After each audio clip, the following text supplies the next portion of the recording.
എന്റെ ഇക്കയുടെ മൂവി ആവുമ്പോ എനിക്ക് ഫുൾ സപ്പോർട്ട് ചെയ്യേണ്ടി വരും അതിൽ. എന്തായാലും എന്നെ അറിയാവുന്നതാണ്, എന്റെ കുമ്പളങ്ങിക്കാരനെ എല്ലാവർക്കും അറിയാവുന്നതാണ്.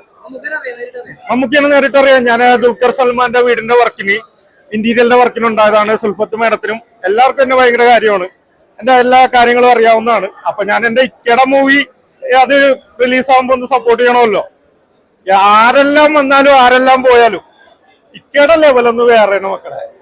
അത് വേറെ ലെവലാണ്. ഇക്ക ഇങ്ങോട്ട് വന്നത് ഇങ്ങനെ നിന്നാണ്ടല്ല, അത് പൊള്ളി ലെവലാണ്. ഇക്കയുടെ ലെവല് വേറെ, അത് വേറെ ലെവൽ കേട്ടാ. ഓക്കെ വെച്ചാൽ വരെ പുള്ളിക്ക് അന്ന് നിന്നും പുള്ളിക്ക് ചെറുപ്പം കൂടിക്കൊണ്ടിരിക്കുക മമ്മൂക്കാക്ക്. അത് ഏത് ക്യാരക്ടർ ചെയ്താലും അദ്ദേഹം നിറഞ്ഞാടിക്കളയോ. മമ്മൂക്കയുടെ ലെവല് വേറെയാണ് മക്കളെ. അതിപ്പോ ആരെല്ലാം വന്നാലും ആര് വന്ന് പോയിക്കോട്ടെ, ഇക്കയുടെ ലെവല് ഇങ്ങനെ അതങ്ങനെയാണ്. ഇക്കയുടെ ലെവല് വേറെ. ഓക്കെ,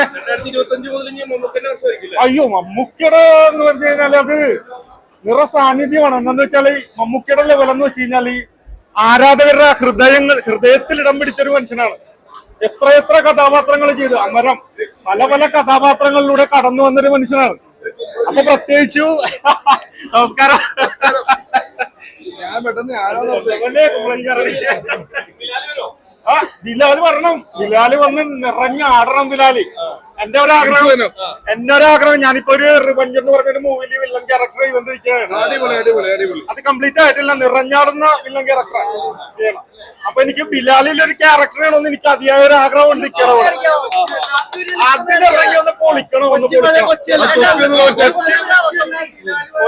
പഴയ കൊച്ചിയല്ല മക്കളെ. ബിലാല് വേറെ ലെവലാണ്. ബിലാല് ഒട്ടും ഭീകരനാണ്, ഒട്ടും ഭീകരൻ. ബിലാലിനുണ്ടോ? ബിലാലിനെ ഒരു ക്യാരക്ടർ ചെയ്യും കുമ്പളക്കാരൻ.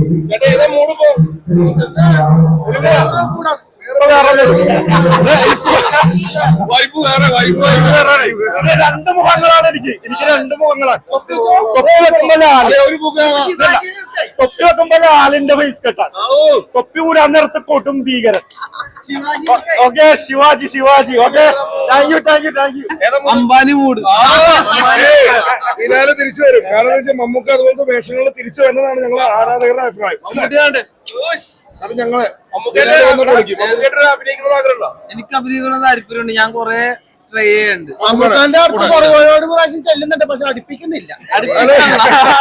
എനിക്കൊരു വാക്കുകൂടി പറയാനുണ്ട്. ഈ കാലഘട്ടത്തിന്റെ മാറ്റത്തിനനുസരിച്ച് സിനിമയ്ക്കും മാറ്റങ്ങൾ അനിവാര്യം തന്നെയാണ്. അതനുസരിച്ച് സിനിമയും പോയിക്കൊണ്ടിരിക്കണം. ഇപ്പൊ നമ്മൾ മാർക്കോ കണ്ടു, വയലൻസ് മൂവിയാണ്. എങ്കിലും നമ്മൾ എന്നും ഈ മരം ചുറ്റി പ്രണയോട്ട് നടന്നിട്ട് കാര്യമില്ല. സിനിമക്ക് മാറ്റങ്ങൾ വരട്ടെ, മാറട്ടെ. യുവാക്കൾ ഇൻസ്റ്റാഗ്രാമാണ് ഇപ്പത്തെ അറിയില്ല. ആ ഇൻസ്റ്റാഗ്രാമിന്റെ ഒരു ഇതുണ്ട്. ഓക്കെ, ഇപ്പൊ യുവാക്കളുടെ ഹരം അനുസരിച്ചാണ് ഇപ്പൊ മമ്മൂക്കയുടെ ഓരോ മൂവിയും കടന്നു വരുന്നത്. വരട്ടെ, കലാകാരന്മാർക്ക് എല്ലാവർക്കും അവസരങ്ങൾ കിട്ടട്ടെ. ഇപ്പൊ ഞാനും ഒരു കലാകാരനാണ്, ഇവരെല്ലാവരും കലാകാരന്മാരാണ്. എല്ലാവർക്കും അവസരങ്ങൾ കടന്നു വരട്ടെ സിനിമയിലൂടെ. എല്ലാവരും ആഗ്രഹങ്ങളുള്ള വ്യക്തികളാണ്. എല്ലാവരും അറിയപ്പെട്ടു തുടങ്ങട്ടെ.